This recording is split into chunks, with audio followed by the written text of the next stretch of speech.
केरल में 75 साल का इतिहास बदलने वाला है या एक बार फिर वही पुरानी कहानी दोहराई जाएगी।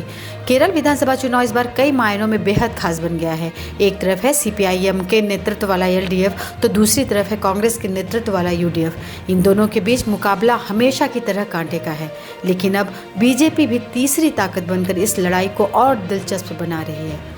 लेकिन इन सब के बीच सबसे बड़ा सवाल यह है कि देश के करीब 20 राज्यों और केंद्र शासित प्रदेशों में सरकार बनाने वाली भाजपा बीते 75 सालों में केरल में अपनी सरकार क्यों नहीं बना पाई।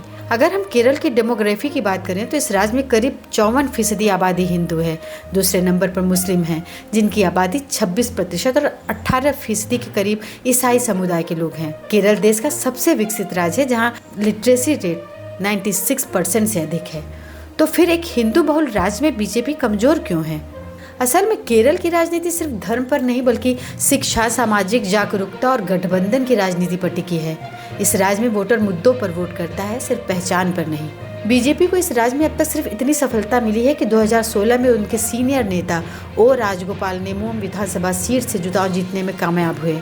इसके अलावा 2024 में सुरेश गोपी ने त्रिशूर लोकसभा सीट पर कैथोलिक समुदाय के समर्थन से 5000 से ज़्यादा वोटों के अंतर से जीत हासिल की थी।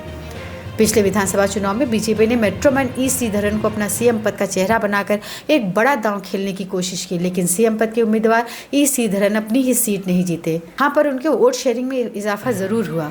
केरल विधानसभा चुनाव में बीजेपी के लिए सबसे बड़ी चुनौती वहाँ वोट समीकरण है। दरअसल केरल में लगभग 26% वोटर मुस्लिम और 18 से 20% ईसाई हैं। इन समीकरणों को देखते हुए बीजेपी ने पूर्व आईएएस अधिकारी केजे अल्फोंस को राज्यसभा के जरिए लाकर केंद्रीय मंत्री भी बनाया, लेकिन इसके बावजूद 2019 के लोकसभा चुनाव में बीजेपी को कोई बड़ी कामयाबी नहीं मिली। लेकिन लोकसभा चुनाव में सुरेश गोपी की एक सीट जीतने के बाद अब बीजेपी को लगने लगा है कि वह केरल में अपने पांव जमा सकती है। यही वजह है कि उसने केरल में बीजेपी की कमान राजीव चंद्रशेखर को सौंपी, जिनके पास 2 दशक का राजनीतिक अनुभव है।